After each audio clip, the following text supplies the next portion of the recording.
Hello, welcome to the channel. It is I, Chris with a K. I hope everyone's well.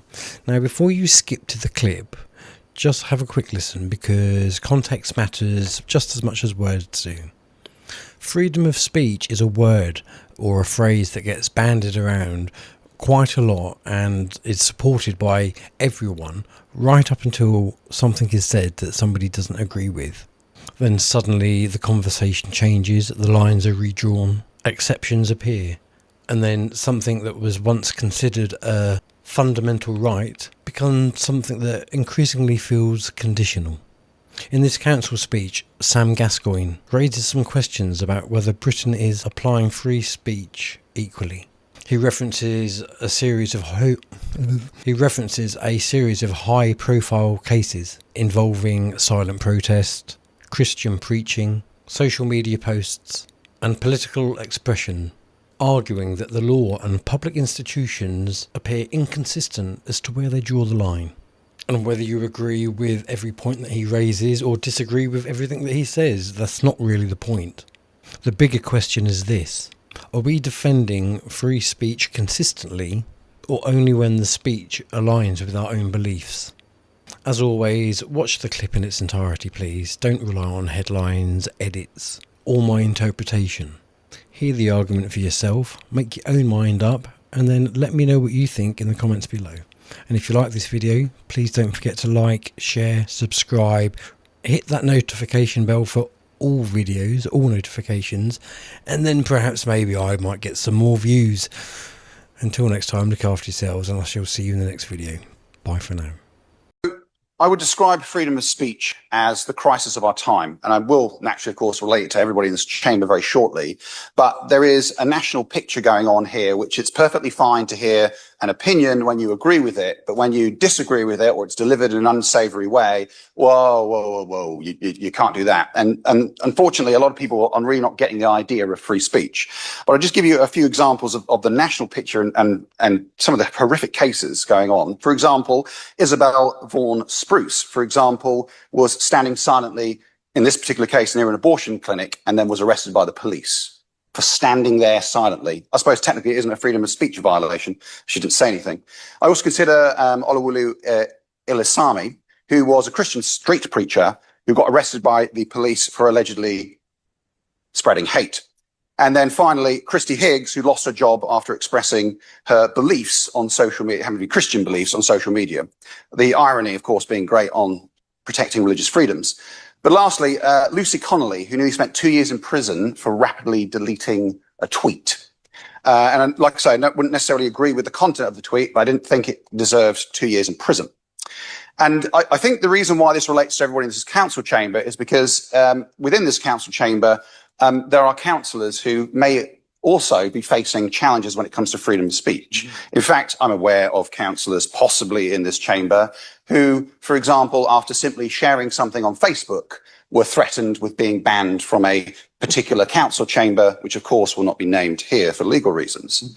The reality is, in order for democracy to work, we have to have freedom of speech. We have to have the ability to criticize each other, and we have to be able to make bold statements in order to get our points across if we need to, even if that upset and offends people. And seeing as we're in Essex and the flag thing has come up quite a lot, I'll give that as an example.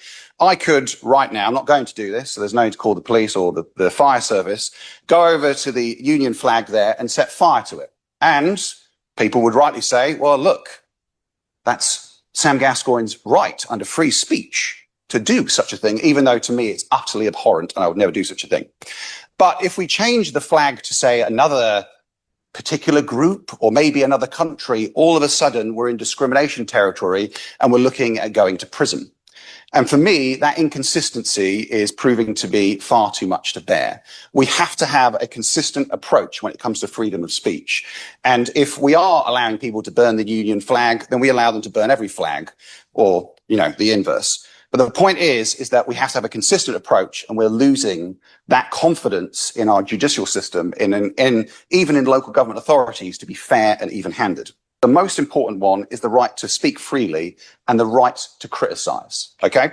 So, for example, even for moi, and I like not being criticized, but I think it's very acceptable for someone to say to me, do you know what, Sam? I think you're an idiot, a buffoon, and a cretin. Get out of this chamber, you awful person. Don't nod in agreement, Sam. Oh, my goodness. But that freedom to do so and to criticize other councillors from other parties, I would say, is a key part that seems to be eroded away. And it's like I say, it's not an individual person or party. It's every party should have the right to criticise, whether you're from Green, Trade Union, or even Reform UK. Everybody should have the chance to do that. And what we shouldn't be worried about is local authorities potentially abusing their authority to shut people down or stop them saying what they think or criticising. And instead, I put to you that what Essex County should be doing, besides, of course, its long track record of celebrating free speech, is holding other authorities in the Essex area to account to ensure that the highest standards of free speech are being achieved and that robust political debate is happening and that you can't silence councillors for being critical. Freedom of speech has been secured by the sacrifice of generations who fought and died, in many cases, to establish the cornerstone of British democracy. And I say to everyone here that I will continue to fight for that, as we all will here, and that this is the bedrock by which any reform administration should continue. Thank you very much. If you value what I do here at LSB Film Productions, and it is just me, there is no team, there are no writers, there are no researchers, it's just me, and you want to keep this channel alive, please consider supporting for just £1 a month. £1. You can't even get a decent cup of tea for that. But if enough people chip in, then it creates something solid, independent, no corporate leash, no YouTube team whispering in my ear, no carefully approved talking points. And genuinely, sarcasm aside for a moment, your support matters more than people realise. I'm not going to come out with some BS about it keeps the cameras and the lights on and blah blah blah blah. But it does help me to have some kind of normal existence and a way of justifying what I do as a service to you. But unfortunately, YouTube, whether it's manipulation, screwed up algorithms, or I don't know what, but by supporting the channel, it gives the channel the ability to keep talking freely as much as we can when platforms like this suddenly decide, well, that conversation's a little bit too risky. Every single person that backs this channel is helping to keep those independent voices alive, whether it's mine or the guests that I have on. And thank you to everyone who does support the channel. My appreciation goes out to you all. Right then, enough of the telethon, back to the madness.